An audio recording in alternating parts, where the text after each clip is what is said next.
Why hello again, internet. So I have just been real busy. Just got back from my orientation. Before I did that, I actually helped a friend move to Washington, so it was pretty much like on the 7th I got up and we packed the U-Haul and we drove all the way to Washington from Las Vegas, and then I flew back to Las Vegas to drive to Arizona for my orientation for my school, Arizona State University. But now I'm finally back and I'm going to do a mod on the printer, and it's going to be how to change the concentric couplers you have on the printer right now to a set screw style to get rid of Z-banding and Z artifacts on the printer. Why hello again, internet. So today we're working on the couplers again. If you don't want to spend any money, you just, 3D print your own couplers. I actually ordered some couplers online, but I ordered them like from China. So it took like maybe even 6 to 8 weeks to get here. When they finally got here, I want to put those couplers on instead.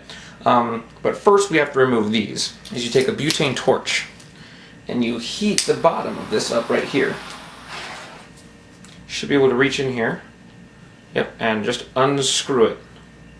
And so these are the 3D printed couplers. They work, but we can do better.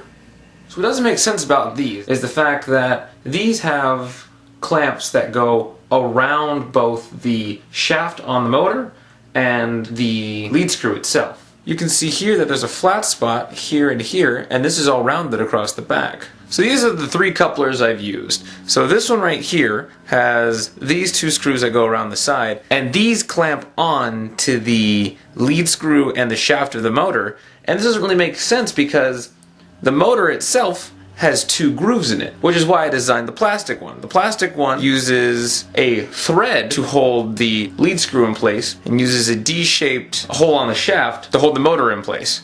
Now this one works pretty well, but then the one that I purchased, it has 2 sets of set screws right here, and they go screw into both the shaft and the lead screw from either side.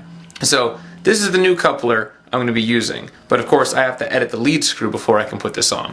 So you don't have to edit the actual shaft of the motor if you have one that has 2 grooves that meet across the side. And now I'll be taking my Allen key, which is this is a 1.5mm Allen key, and I'm going to just tighten them gently because I just want this to be a temporary fit.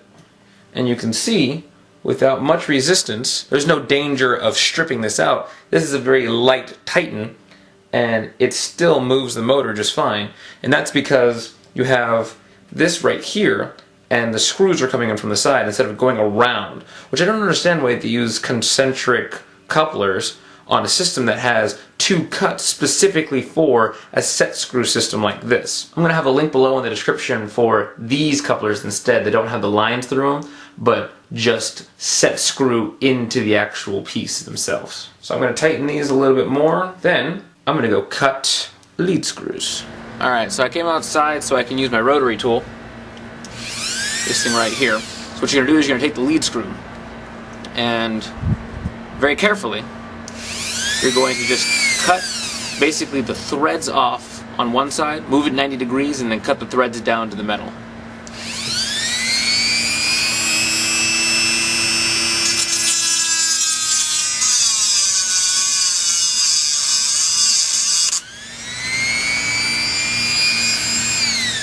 So you can stop here if you like. If you have one flat side on the lead screw, this will actually be able to mount into just one of the sides.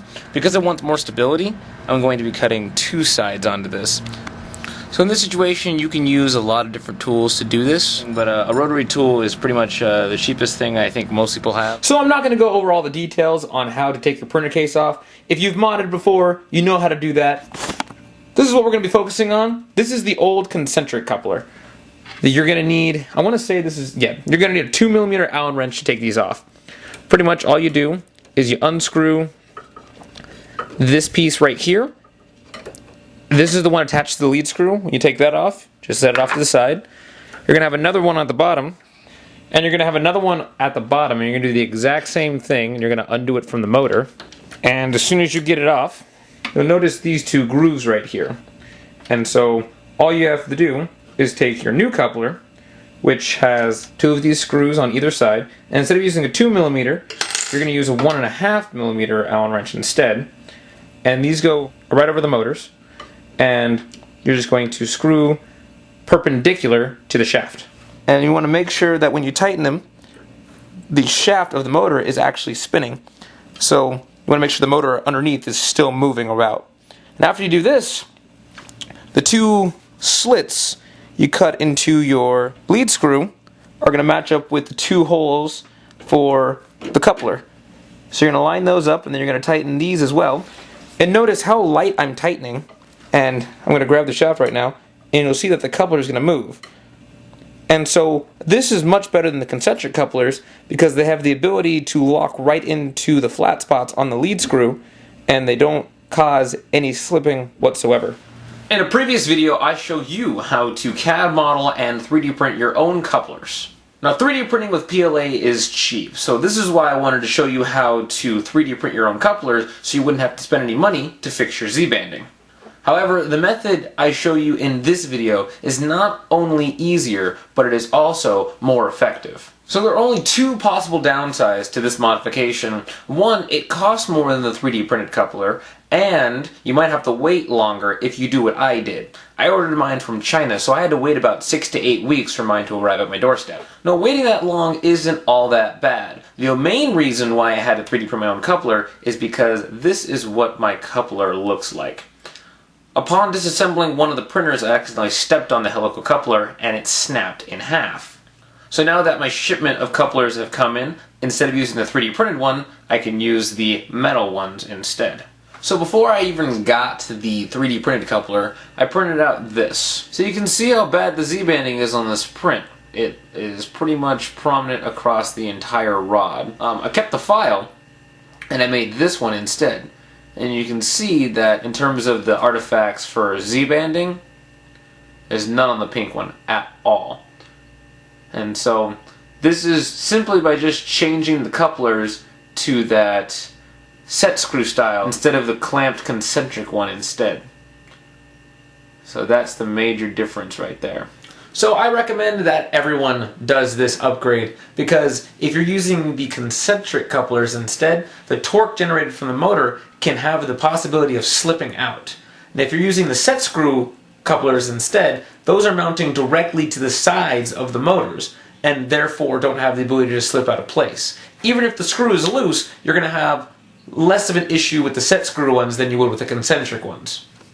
So that's how you change the 3D printer's couplers from a concentric to a set screw style. Like I said, I will have the link in the description below for the couplers which has the set screw. So hopefully this video helps you get rid of your Z artifacts in your 3D printer. If you have any questions about this video, or you have any suggestions for future videos, make sure you leave a comment below and hit the subscribe button if you want to see more videos like this one right here. And thanks for watching.